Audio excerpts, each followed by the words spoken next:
Hello，各位，这是阿伟的投资日记，我是阿伟。现在拍摄时间是11月23号的下午1点56分。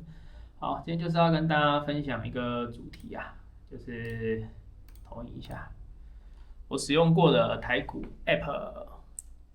好了，第一个为什么我先讲我会分享这个主题好了，我会分享这个主题，就是因为有一个观众，就是他应该是新手小白啊，他就问我说，可不可以拍一集用哪一些 App 买股票跟 ETF 嘛？我常用的就邮局而已，完全没有方向。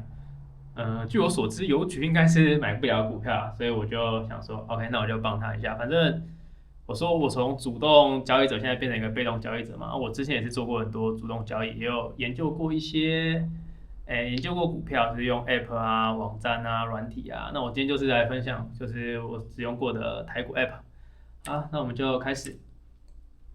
好，第一个台股券商 App 的话，就是如果你是一个新手小白，你一定要下载这个三足股市啊。这个是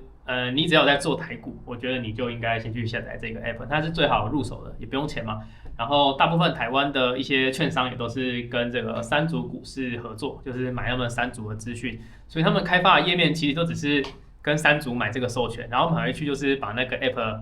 一些 UI 调整，就是 UI。UX 就是调整的比较像他们自己的那个券商的风格，所以就是三足股市是我最好，我就是觉得，而且它还比一些券商的还有用，它的功能比一些券商的还齐全，因为有一些券商根本不一定买的很齐嘛，有一些他们也在持续在开发。对，好，那我们看一下三足股市有哪一些功能。第一个，这个就是它的首页画面，你从那个我是安卓手机啊，所以安卓手机下载打开应该就会长这样。它好像要先用一个什么手机验证码认证吧，对。然后首页我觉得就是蛮简约的，它好像也可以选择一些什么旧版啊，或者是新版，或者是双看盘模式什么的，这个大家下载完然后再自己去研究一下。那我先讲一下它这几年的改版，我觉得是蛮厉害的，有几个功能，像是我觉得它的盘后资讯新增了很多。第一个，它新增了那个重大行事历啊，还有法说会啊，甚至连股东会纪念品都有。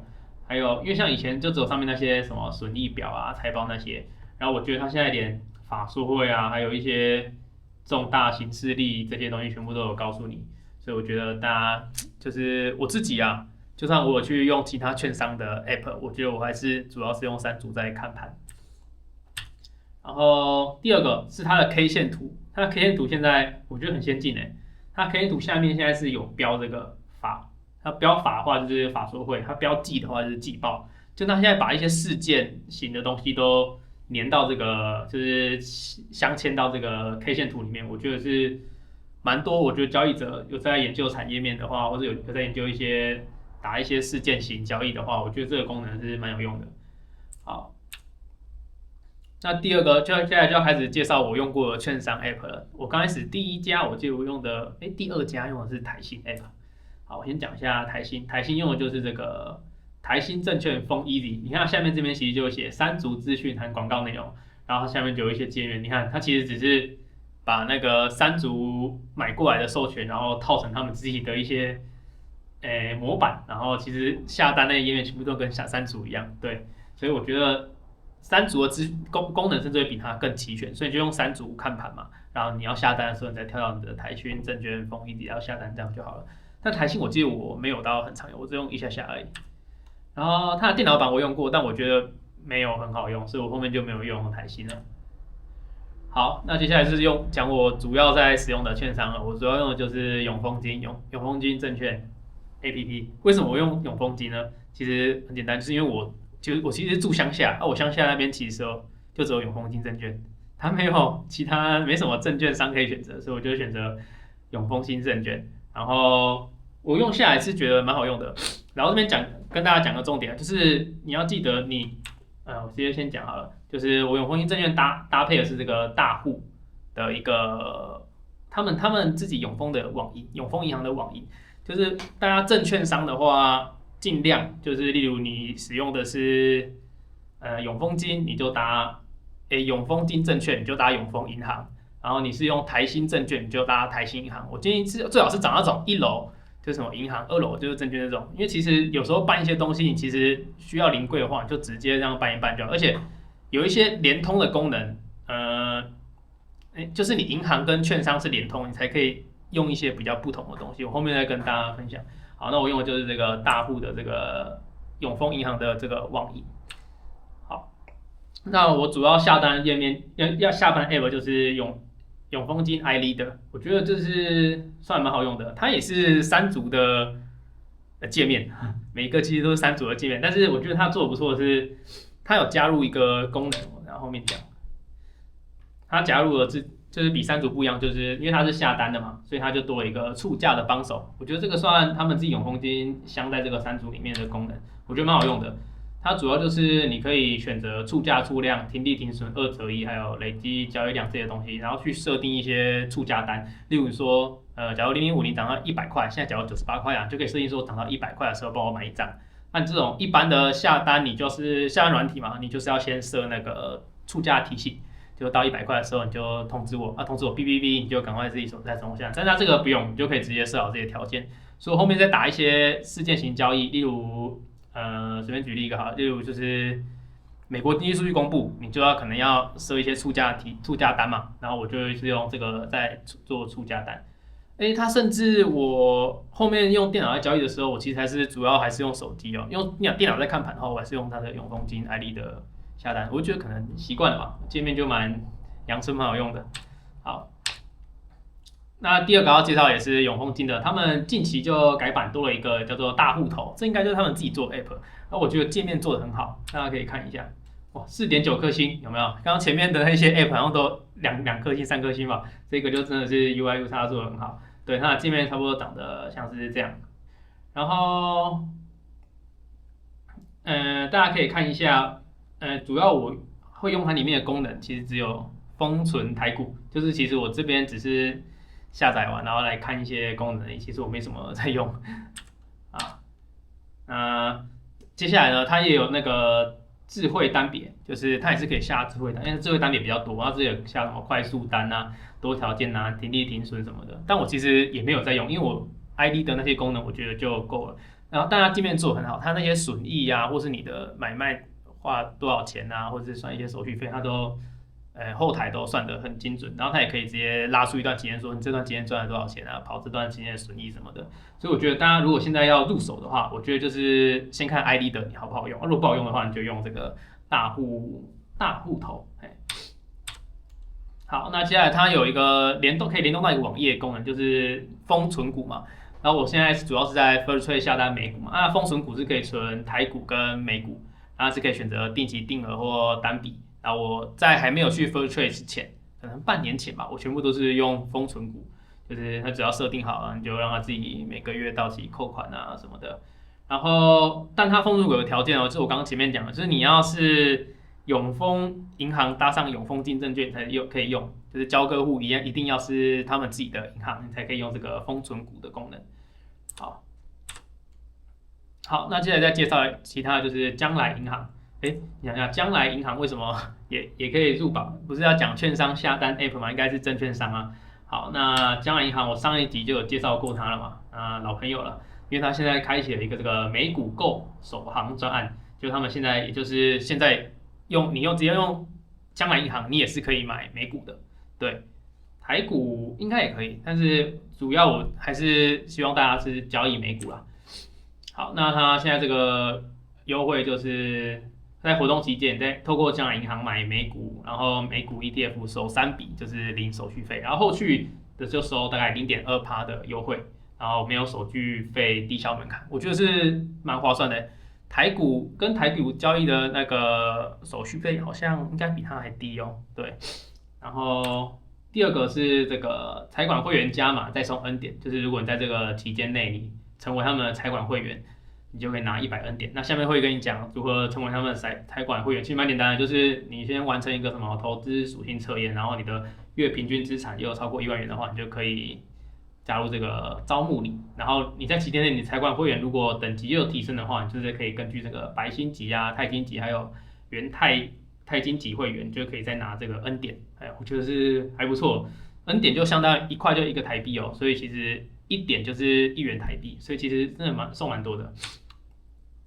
好，那讲了刚刚那个将来银行的交易美股功能嘛，然后我上一集就是在我的资产配置的时候，我也有讲过将银行有哪一些优点的，那我这边就不复述了，大家可以看一下这9点。那如果不清楚的话，你可以去看我上一集的我的资产配置那一集，我有把将银行我自己用的一些好用的功能啊，然后有一些优惠啊什么，我都有分享在那一集啊。那还没有注册的呢，我这边一样再放上我的推荐码，就是8CGZS。就如果你用我的推荐码去就是办将银行的话，你可以拿到100N点，我也可以拿到100N点，就是双赢的，我们都可以拿到100的 N 点，所以大家还没办的，赶快手到办起来，将银行真的很好用。好，那 OK， 那这边就讲完我主要 App 的，那我今天再加码，就是我刚刚想说要讲，我就一次讲一讲嘛。那这边就要继续接着分享，就是我使用过的台股软体还有网站。好，那台股，等一下调整一下。好，台股软体跟网站，台股软体的话，主要用的就是应该大多数人都是用这一款啊，就是因为它是免费的嘛，XQ 全球赢家。对，我觉得它这个功能就是，如果你主要有要做真的当一个交易者的话，我觉得你都应该使用 XQ 全球赢家。就是你不可能用手机那些 app 就可以跟那些交易员去，或是一些研究员去比嘛，就是很多那种交易员都是好几个萤幕的。然后我觉得 XQ 全球赢家是我看过大多数的在做台股的人都有在使用的，然后它的功能也很齐全。就是好，这个是它的主要的页面。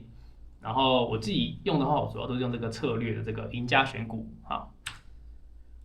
然后它的看盘就是，像大家那些看到交易员在做的那些盘面，就是你可以是自己制定你自己想看什么啊。就是因为真的做交易的话，它是很多联动关系的，例如你要盯特大单啊，你要盯重讯啊，你要盯什么什么法说会啊，就是你可以把这些格子都自己变成你自己要看的这些东西，然后你就可以去盯盘，对，然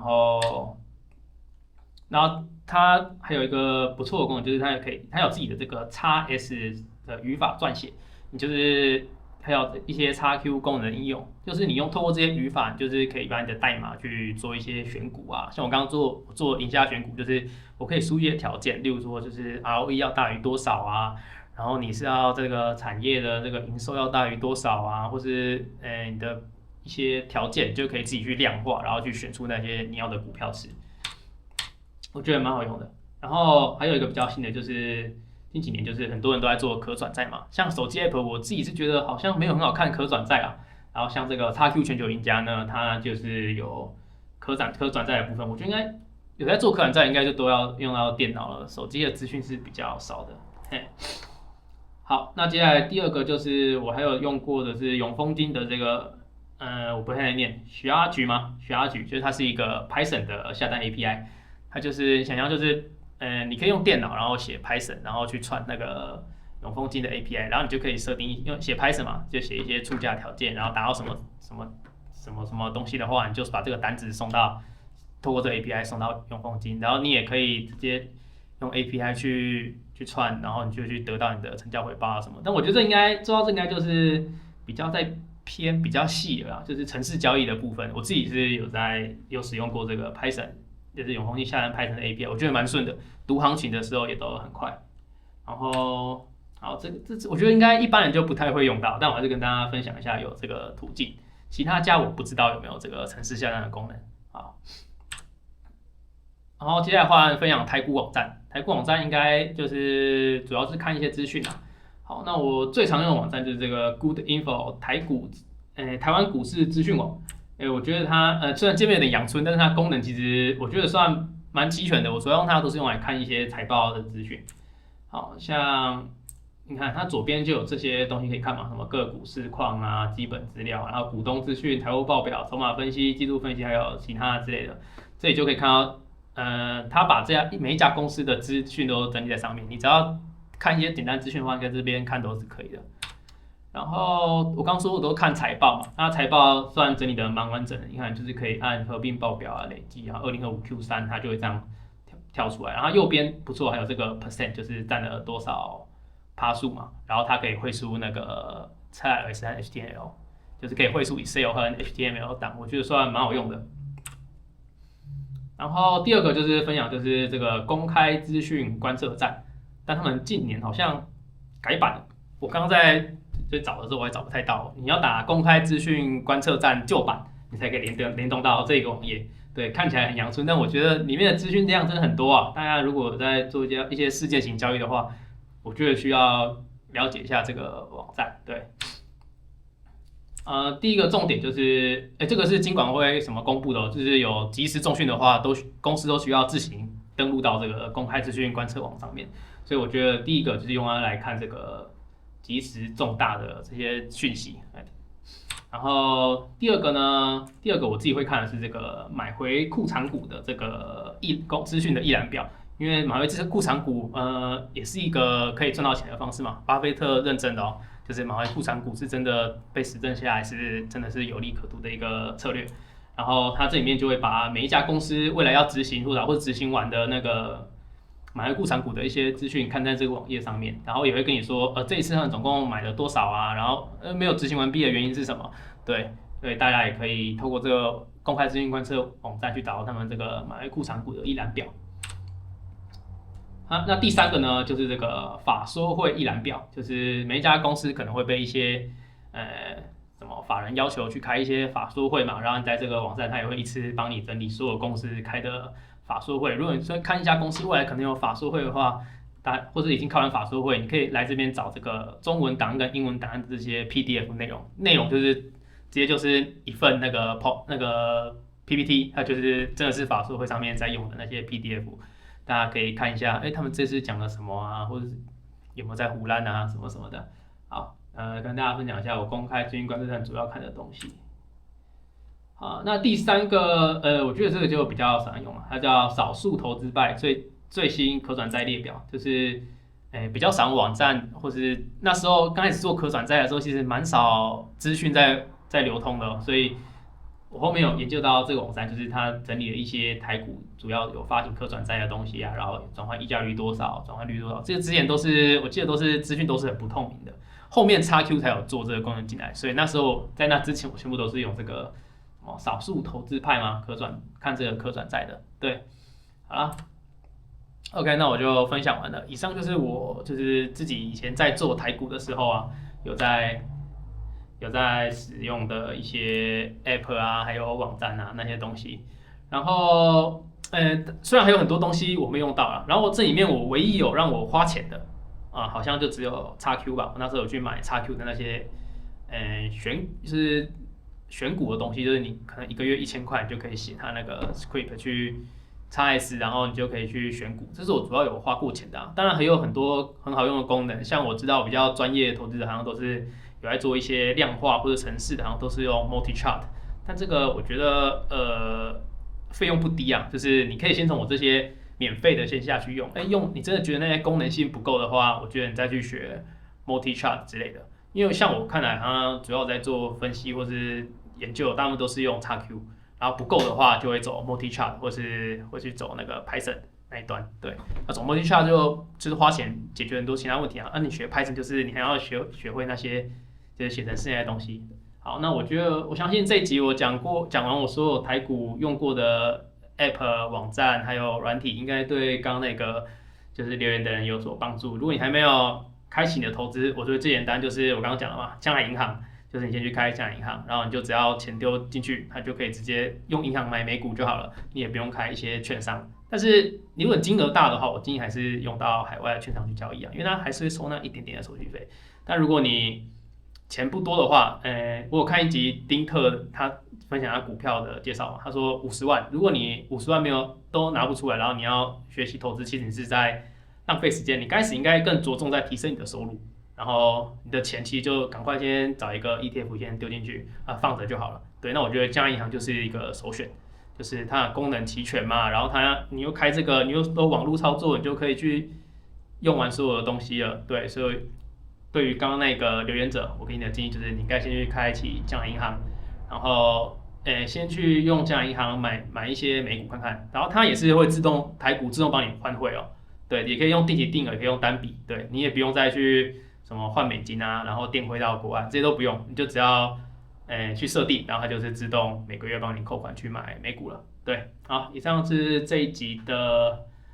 我使用过的台股 App 券商和软体的介绍。好了，我是阿伟，这是阿伟的投资机，我们下一集再见，拜拜。